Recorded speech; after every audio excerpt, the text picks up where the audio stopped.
इस वीडियो में हम जानेंगे कैसे एक छोटा सा बालक ध्रुव तारा बन गया जो सदा के लिए अमर हो गया।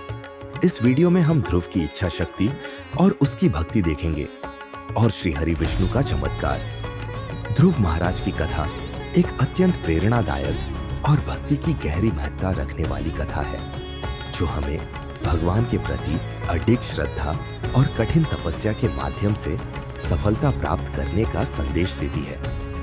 यह कथा विशेष रूप से विष्णु पुराण और भागवत महापुराण में वर्णित है। बहुत समय पहले की बात है। उत्तरी भारत में एक राजा उत्तानपाद राज करते थे। उनके दो रानियां थीं, सुरुचि और सुनीति। सुरुचि राजा की प्रिय रानी थी, जबकि सुनीति को कम महत्व दिया जाता था। सुनीति का पुत्र ध्रुव था और सुरुचि का पुत्र उत्तम।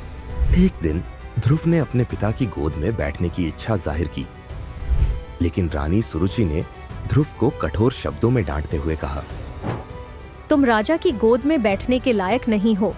अगर तुम यह सम्मान पाना चाहते हो तो भगवान की उपासना करो और अगले जन्म में मेरे पुत्र के रूप में जन्म लो। रानी के इस अपमान से ध्रुव का बाल मन बहुत आहत हुआ। वह अपनी मां सुनीति के पास गया और सारा हाल सुनाया। सुनीति ने ध्रुव को सांत्वना दी और कहा, बेटा, सच्चा सम्मान केवल भगवान के चरणों में मिलता है। अगर तुम्हें सच्ची खुशी और सम्मान चाहिए तो भगवान विष्णु की आराधना करो। मां की बात सुनकर 5 वर्षीय ध्रुव घर छोड़कर जंगल की ओर निकल पड़ा। वह दृढ़ निश्चय के साथ भगवान विष्णु की तपस्या करने लगा। ध्रुव ने कठोर तप किया। पहले केवल फल खाए, फिर केवल पानी पिया और अंत में भोजन और पानी त्याग कर घोर तपस्या करने लगा। ध्रुव की तपस्या से प्रसन्न होकर भगवान विष्णु प्रकट हुए। उन्होंने ध्रुव को आशीर्वाद दिया और कहा, तुम्हारा तप अतुलनीय है। मैं तुम्हें ऐसा स्थान दूंगा जो अमर होगा।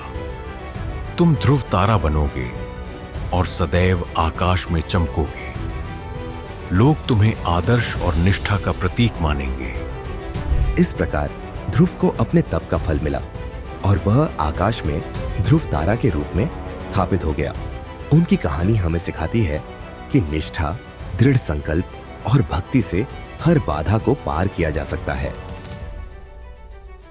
इस वीडियो को लाइक करें, शेयर करें और ऐसे ही रोचक कहानियों के लिए सब्सक्राइब करें द डिवाइन मंत्र चैनल को।